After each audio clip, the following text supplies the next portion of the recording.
ஓம் ஞானமூர்த்தீஸ்வரர் சமேத முத்தாரம்மனை போற்றி. அனைவருக்கும் வணக்கம். அனுபவம் மற்றும் அல்வாக்கு ஜோதிடர் செந்தில்குமார் முத்தாரம்மன் பேசுறேன். இந்த பதிவுல 27 நட்சத்திரத்தில் பிறந்த அன்பர்களுக்கு நீங்கள் எந்த பொருள் கொண்டு எந்தெந்த தெய்வத்திற்கு நீங்கள் அபிஷேகம் செய்தால் உங்கள் வாழ்க்கை சிறப்பாக இருக்கும். அபிஷேகம் செய்யும் போது கூட நீங்கள் உங்களுடைய ஜென்ம நட்சத்திரத்திற்கு 27வது நட்சத்திரம் என்று சொல்லக்கூடிய நட்சத்திரம் என்ன நட்சத்திரமோ அந்த நட்சத்திரம் சம்பந்தப்பட்ட உணவுகள், பொருட்கள், பழங்கள் கொண்டு இறைவனுக்கு அபிஷேகம் செய்யும் பொழுது உங்கள் வாழ்க்கையில தரம் தாழ்ந்து போறதுக்குண்டான சூழல் ஒரு நாளும் உருவாகாது. கௌரவமான ஒரு வாழ்க்கை, லட்சரியான ஒரு வாழ்க்கை, அசிங்க அவமானம் இல்லாத ஒரு வாழ்க்கையை கண்டிப்பாக அந்த இறைவன் உங்களுக்கு அருள்வான். அப்போ மற்ற பொருள் கொண்டு அபிஷேகம் பண்ணியாச்சுன்னா அது சிறப்பா இல்லையா அப்படின்னு நீங்க கேட்க வேண்டாம்.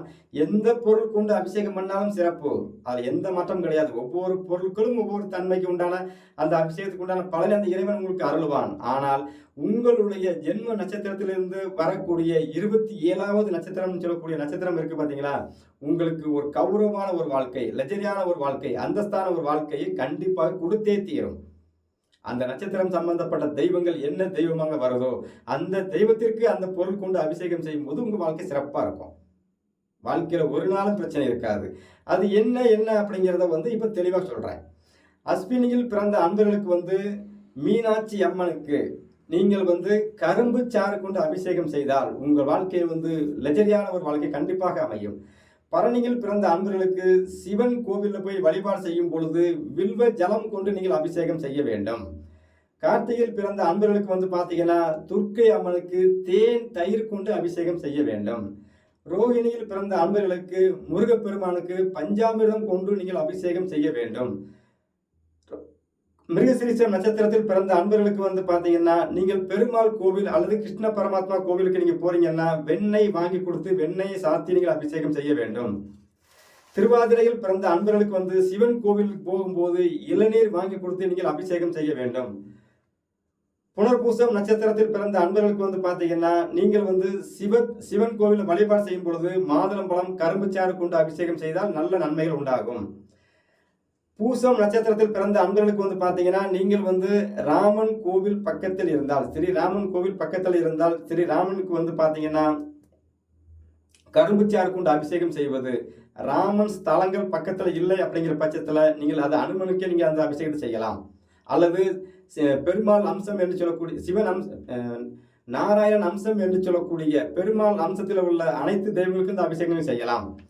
அடுத்து பார்த்தீங்கன்னா ஆயில்யம் நட்சத்திரத்தில் பிறந்த அன்பர்களுக்கு நீங்கள் எந்த ஒரு தெய்வத்துக்கு அபிஷேகம் செய்தாலும் சரி மஞ்சள் நீர் கொண்டு அபிஷேகம் செய்வதும் உங்களுக்கு நல்ல முன்னிடத்தை கொடுக்கும். மஞ்சள் சந்தனம் குழம்பாக ரெடி பண்ணி நீங்க அபிஷேகம் செய்ய வேண்டும். அடுத்து மகம் நட்சத்திரம் நீங்கள் நாகம்மன் கோவில்ல போய் நீங்க வழிபாடு செய்யும் போது நாகம்மாள் கோவில் சரிங்களா, நாகம்மன் நாகராஜா கோவில் வழிபாடு செய்யும் போது பால் அபிஷேகம் செய்து வழிபாடு செய்ய வேண்டும். பூரம் நட்சத்திரத்தில் பிறந்த அன்பர்களுக்கு நீங்கள் அம்பாள் தெய்வங்களுக்கு பச்சரிசி மாவு கொண்டு அபிஷேகம் செய்ய வேண்டும்.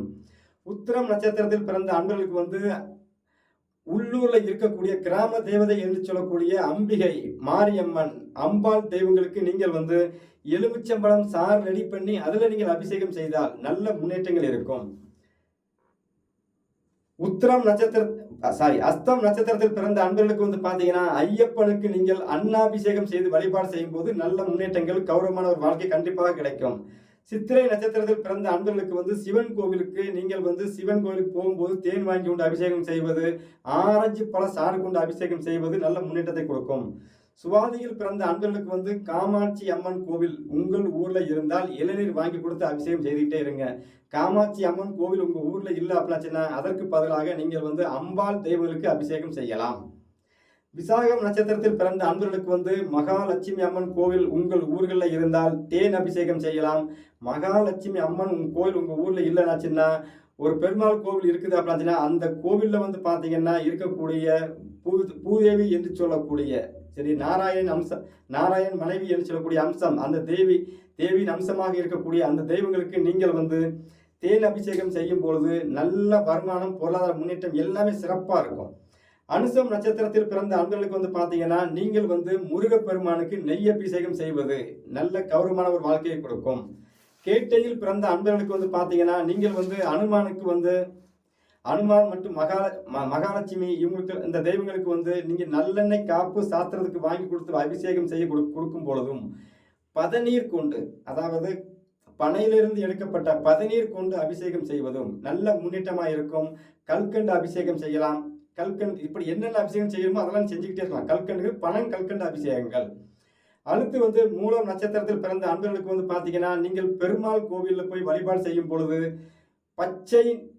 பச்சை தைலம் கொண்டு அபிஷேகம் செய்வது மிகப்பெரிய யோகம். பச்சை தைலம் நீங்க வந்து பூஜை ஜாமனம் வாங்குறீங்களா, அந்த கடையில் போய் கேட்டீங்கன்னா சொல்லுவாங்க, பெருமாளுக்கு அபிஷேகம் செய்யக்கூடிய பச்சை தைலம் கொடுங்க அப்படின்னு கேட்டால் கொடுப்பாங்க. அந்த தைலத்தை வாங்கி கொடுத்து அபிஷேகம் செய்தால் உங்களுக்கு நல்ல முன்னேற்றங்கள் இருக்கும். அடுத்து வந்து பார்த்தீங்கன்னா, பூராடம் நட்சத்திரத்தில் பிறந்த அன்பர்களுக்கு வந்து பார்த்தீங்கன்னா, நீங்கள் வந்து அனுமனுக்கு நீங்கள் வந்து முகத்தில் வந்து வெண்ணெய் சாத்தி வழிபாடு செய்வதும், அனுமனுக்கு வந்து வெண்ணெய் சாத்தி வழிபாடு செய்வது மிகப்பெரிய யோகம். பால் அபிஷேகம், வெண்ணெய் இதெல்லாம் கொண்டு நீங்கள் அபிஷேகம் செய்யலாம். உத்திராடத்தில் பிறந்த அன்பர்களுக்கு வந்து பார்த்தீங்கன்னா, நீங்கள் சிவன் கோவிலில் போய் வழிபாடு செய்யும் பொழுது பால், தயிர், நெய் போன்ற வெண்ணெய் போன்ற பொருட்கள் வாங்கி கொடுத்து அபிஷேகம் செய்வதும் நல்ல முன்னேற்றத்தை கொடுக்கும். திருவோணம் நட்சத்திரத்தில் பிறந்த அன்பர்களுக்கு வந்து பார்த்தீங்கன்னா, நீங்கள் தினசரி விநாயகர் பெருமானுக்கு நீர் கொண்டு, பால் கொண்டு, தேன் கொண்டு அபிஷேகம் செய்ய உங்களுக்கு வந்து வாழ்க்கை சுபிட்சமாக மாறும். அவிட்டம் நட்சத்திரத்தில் பிறந்த அன்பர்களுக்கு வந்து பார்த்தீங்கன்னா, நீங்கள் வந்து பெருமாள் கோவிலில் போய் வழிபாடு செய்யும் போது பெருமாளுக்கு வந்து நீங்க பால் அபிஷேகம் செய்வது நல்ல பொருளாதார முன்னேற்றத்தை ஏற்படுத்தி கொடுக்கும். சதயம் நட்சத்திரத்தில் பிறந்த அன்பர்களுக்கு வந்து பார்த்தீங்கன்னா, நீங்கள் வந்து முருகப்பெருமானுக்கு உங்க ஊர்ல இருக்க முருகப்பெருமானா இருந்தாலும் சரி, ஆறுபடை வீடு முருகப்பெருமானா இருந்தாலும் சரி, முருகப்பெருமானுக்கு நீங்கள் வந்து குங்கும அபிஷேகம் செய்வதும், அதே சமயத்தில் வந்து பார்த்தீங்கன்னா பஞ்சாமிர்தம் செய்து அதுல வந்து அபிஷேகம் செய்து வழிபாடு செய்வதும் நல்ல முன்னேற்றங்கள் இருக்கும். பூரட்டாதியில் பிறந்த அன்பர்களுக்கு வந்து பார்த்தீங்கன்னா, சிவன் கோவிலுக்கு அல்லது காலபைரவருக்கு நல்லெண்ணெய் வாங்கி கொடுத்து, நல்லெண்ணெயில வந்து எண்ணெய் காப்பு சாத்து அபிஷேகம் செய்வதற்கு நீங்கள் வாங்கி கொடுப்பது, அதே சமயத்தில் நெய் வாங்கி அபிஷேகம் செய்வதும் நல்ல முன்னேற்றத்தை கொடுக்கும். உத்திரட்டாதியில் பிறந்த அன்பர்களுக்கு சிவன் கோவில் மற்றும் பெருமாள் கோவிலுக்கு நீங்க போறீங்கன்னா அங்கே நெய் அபிஷேகம் வாங்கி கொடுத்து வழிபாடு செய்யுங்க, நல்ல முன்னேற்றம் கிடைக்கும். ரேவதியில் பிறந்த அன்பர்களுக்கு வந்து நீங்கள் வந்து பசுமாட்டை நீங்க மாசத்துல ஒரு நாள் குளிப்பாட்டினாலே உங்களுக்கு யோகம். பசுமாடை குளிப்பாட்டுறது, மாடை குளிப்பாட்டுறது யோகமா? கண்டிப்பாக. தேவாதி தேவர்கள், அஷ்டத்திக்கு பாலகர்கள் எல்லாருமே குடியிருக்கக்கூடிய ஒரே ஜீவன் எதுன்னா பசுமாடு, காமதேனு. காமதேனு வழிபாடு உங்களுக்கு சிறப்பு. காமதேனு கோவிலில் போய் வழிபாடு செய்வதை விட காமதேனா நினைக்கக்கூடிய அந்த பசுமாட்டுக்கு நீங்கள் உணவு கொடுப்பது, பசுமாடை குளிப்பாட்டுவது, இது எல்லாமே உங்களுக்கு யோகம். அதே சமயத்துல நீங்கள் வந்து நெய் கொண்டு நீங்கள் அபிஷேகம் செய்யலாம். யாருக்கு? சிவபெருமானுக்கும், சிவனுக்கும் பெருமாளுக்கும் நெய் கொண்டு அபிஷேகம் செய்யலாம். இப்படி ஒவ்வொரு அபிஷேகத்தையும் நீங்கள் பார்த்து செய்யும் பொழுது உங்களுக்கு வந்து வாழ்க்கை சிறப்பாக இருக்கும். இப்போ உங்க நட்சத்திரத்திற்கு இந்தந்த தெய்வங்களுக்கு நீங்கள் அபிஷேகம் செய்வது சிறப்பு. 27 நட்சத்திரத்துக்கு உண்டான தெய்வங்கள் சொல்லிதான் அபிஷேகம் சொல்றேன். அந்தந்த தெய்வங்களுக்கு நீங்க அபிஷேகம் செய்வது சிறப்பு. இந்த பொருள் கொண்டு அபிஷேகம் செய்வது மிகப்பெரிய சிறப்பு. இது கூட நீங்க அடிஷனலா உங்களுக்கு மனசுல வந்து நீங்க ஒரு வேண்டுதல் வச்சிருப்பீங்க, எனக்கு இந்த பிரச்சனை சரியாச்சுன்னா இந்த அபிஷேகம் பண்ண நினைச்சிருப்பீங்கல்ல, அந்த மாதிரி எல்லா பொருட்களும் கலந்து செஞ்சுக்கிங்க, தப்பே கிடையாது. ஆனா நான் சொன்ன இந்த பொருட்கள் அப்படிங்கிறது உங்களுடைய ஜென்ம நட்சத்திரத்துல இருந்து 27வது நட்சத்திரம் என்று சொல்லக்கூடிய வணங்கத்தக்க நிலையை கொடுக்கக்கூடிய, கௌரவம் அந்தஸ்தை கொடுக்கக்கூடிய நட்சத்திரத்துக்கு உண்டான தெய்வங்கள் அந்த அபிஷேகங்கள் எடுத்து கொடுத்துருக்கிறேன். இது போக நீங்க அடிஷனலா உங்களுக்கு என்னென்ன தோணுதோ அதையும் சேர்த்து நீங்க வழிபாடு செய்யுங்க, அபிஷேகம் செய்யுங்க. அபிஷேகம் செய்ய முடியலைன்னா தொடர்ச்சி அபிஷேகங்களை பாருங்க. இந்தந்த உங்க நட்சத்திரத்துக்கு உண்டான தெய்வங்கள் என்ன தெய்வங்கள் சொன்னனோ அந்த தெய்வங்கள் கோவில்ல போய் நீங்கள் வந்து தீபாராதனை காட்டி நீங்க அபிஷேகம் வழிபாடு, தீபாராதனை நடக்கிற நேரங்களில் வழிபாடு செய்வதை விட அபிஷேகங்கள் செய்யும் போது நீங்க பாத்தீங்கன்னா நல்ல முன்னேற்றங்கள் இருக்கும். ஒன்று அபிஷேகம் செய்யுங்க, இல்லைன்னா அந்த அபிஷேகத்தை நீங்க பாருங்க. சரிங்களா? தொடர்ச்சியா பாருங்க, வாழ்க்கையில சிறப்பா இருக்கும்.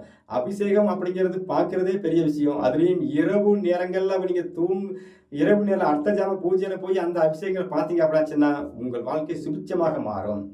அபிஷேகம் செஞ்சு வழிபாடு செஞ்சு வாழ்க்கையில வந்து வெற்றி அடைஞ்சவங்க நிறைய பேர் இருக்கிறாங்க. ஏன்னா அபிஷேகம் அப்படிங்கிறது வந்து பார்த்தீங்கன்னா 12ஆம் இடம் என்று சொல்லக்கூடிய உங்களுடைய சுகங்களையும் உங்களுடைய நல்ல தூக்கத்தையும் கொடுக்கறதுக்கு உண்டான இடம். உங்களுடைய தனஸ்தானத்துக்கு அது லாபஸ்தானமாக செய்யக்கூடிய, லாபஸ்தானத்தை தூண்டுறதுக்கு உண்டான இடம். தனஸ்தானத்துக்கு லாபமாக வேலை செய்யும்.